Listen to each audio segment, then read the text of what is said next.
I want you to imagine you had everything: wealth, fame, status, looks. Would you give all that up if the Prophet of God had a mission for you? Well, that's actually what the companion that we're talking about today did. And I'm literally going to take you through his life to see how we can live like Musab, the noble. Musab was born into luxury. Right after he inherited his father's will, he had everything. He lived with his mother. His mother spoiled him rotten. He drowned in excess and luxury, not by choice. He didn't earn any of this. It was automatically given to him. He had all the trendiest clothes in Mecca. Men wanted to be him and women wanted to be with him. I mean, people literally wanted to mimic the scent of Musab. People would dilute their perfumes to smell like Musab and sell them it. But here's the crazy thing about Musab. Even with his status and his luxury and all the material success that you could have, he never treated anyone with disrespect. He was never arrogant with his wealth. He was never arrogant with his status. There are no reports of him hitting a slave or being harsh to someone who has lower status than him. And I want to stop here real quick. Is that you? We see a lot of this in mainstream media where you have a humble kid and that humble kid gets blessed with success and it completely ruins him. Do you feel like you could have everything and still treat people with adab, with respect? Because that's what Musab did. Imagine having all this wealth and not abusing it. So to live like Musab and to embody Musab, we have to treat people with respect even when we are blessed.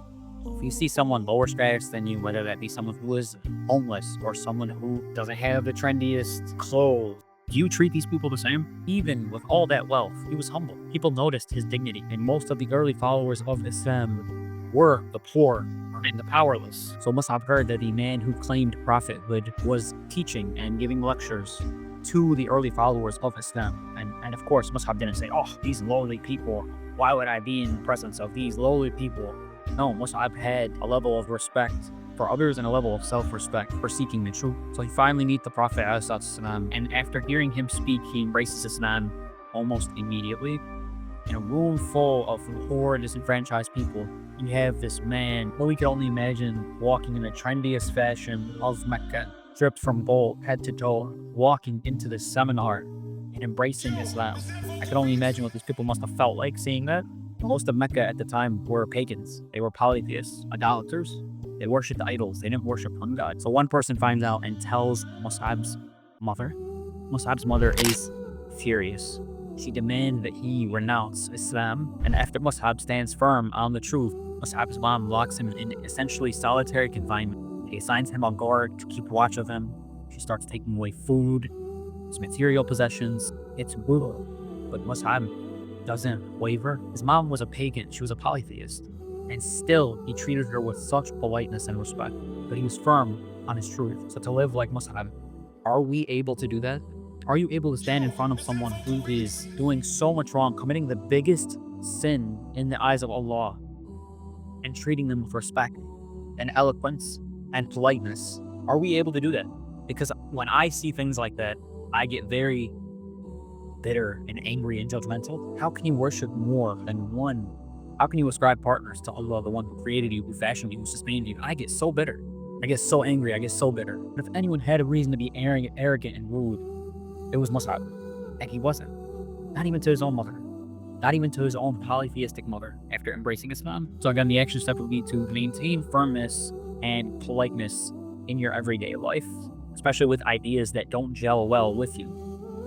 Do you lash out, or are you rational, calm, polite, pleasant with your words? So to wrap up Musab's relationship with his mother, it was clear they weren't going to get along. I want you to imagine your mother disowns you because you want to worship one God. I want you to imagine that. Your mom makes an offer to you. Renounce this religion and you can have everything back. You can have the lavish life. You can have all the trendy clothes. You can have all the money. You can have all the status back. Just stop saying that Allah is one. Stop saying that we are idolaters, that we associate partners with him. Stop. And I will give you everything back, my son. And he says no. He says something akin to, you brought me into this world and I love you for that. But Allah brought me from darkness into the light through the Prophet ﷺ. So the love of the Prophet ﷺ is greater than your love. So she says, Wallah, you are not my son anymore. And that was it. That was it. Musab has nothing now. He has no money to his name, zero. All he has is his faith. All he has is Allah and the Prophet and the other believers. So how can we live like Musab in this aspect? Well, we have to stop caring about a lot of these material possessions. So these cars, these clothes, chasing the adoration from these women, all those little trinkets and technology. The newest iPhone, the newest this, the newest that. Look, these possessions meant nothing to Musab. He was more than willing to walk away from them. And he should be able to do that as well. So after walking away from his mother completely, the Prophet ﷺ gives him a mission. He said, I need you to go to Yathrib and I need you to deliver the message of Islam to the people of Yathrib. So Musab was making the rounds, giving everybody the message of Islam, that there's one God worthy of worship, and that Muhammad ﷺ, the messenger of Allah, is here, and you should follow him. A prominent soldier comes to him with his bow drawn and says, what are you telling my people? Because we could either go, or we could do this the hard way. And he points to the tip of his arrow. And Musab essentially looks at him and says, why don't you put your bow down, listen to what I have to say. If you don't agree with it, I will leave you and I will leave your people to be. So he gave that man that respect, because this was a leader of the people at the time. So that man sat down with Musab and he accepted Islam. Like, subhanAllah, imagine having that. Imagine being able to disarm somebody with your kindness and your eloquence, even under so much pressure, and you're literally having your life threatened right in front of you. And it's not a fake threat, it's a real threat. So how can we live like Musab from hearing something like this? Share the gift of Islam to the people who you think would benefit from it, with wisdom, with respect, with eloquence, and obviously without being pushy. Cultivate this skill of being able to persuade people with your kindness, with your words, and with your character, first and foremost. And after that, Islam spread like wildfire in Medina, and he had people lining up to meet the Prophet of Allah, sallallahu alaihi wasallam. He had hundreds of converts ready to meet him. So he was able to cultivate that love for the Prophet of Allah just by speaking to them, referring stories to them, referring the message of Islam to them. SubhanAllah. How can we strive to be like that? How can we strive to be an ambassador of Rasulullah? The Prophet is very impressed with what he saw from Musab. He got so many people to accept Islam, so he gives him another mission. He wants him to be the flag bearer in the battle of Uhud, where they are going to go against the polytheists of Mecca, because persecution was so rampant that they were forced to fight. So Musab takes this job with honor, being the flag bearer of La ilaha illallah. It's not something that you just give to anybody.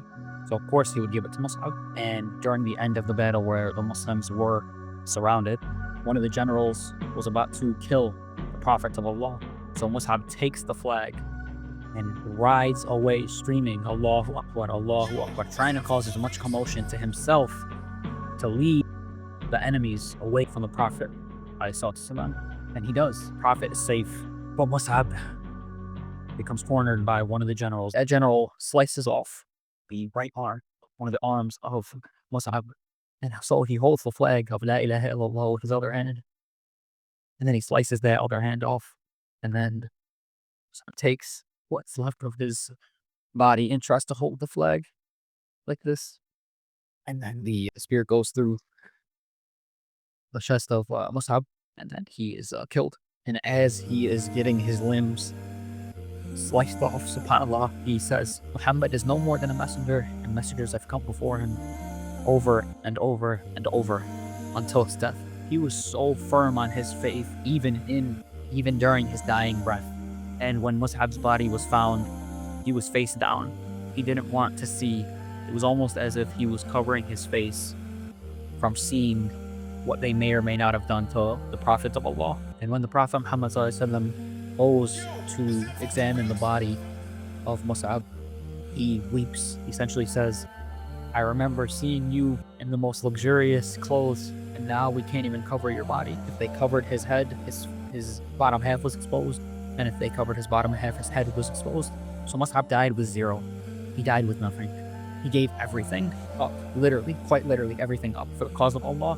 The only thing that he left behind was his character. And after Mus'ab's death, the companions would weep when they would remember Mus'ab. They would say, he was better than us, yet we are enjoying this world while he's gone. The action step to live like Mus'ab in this aspect is be willing to sacrifice for Allah. Be willing to give everything up for God, because the reward is greater than what you give up.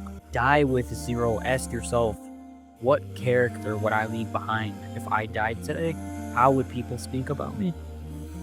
Hopefully this gives you a good idea of how you can live like Musab Ibn Umair. I just want to say, if you want to live like the companions of the Prophet Muhammad, because these people are our example alongside the Prophet of Allah himself. I'm putting together a course where you could choose the companion that you like to follow the example of. And it's a whole course detailing how you can live like them in way more detail than I could ever put in this video. And I really do think it's going to benefit you. Living like the Prophet's companions is quite literally the perfect way to become the best version of yourself and leave behind that strong character.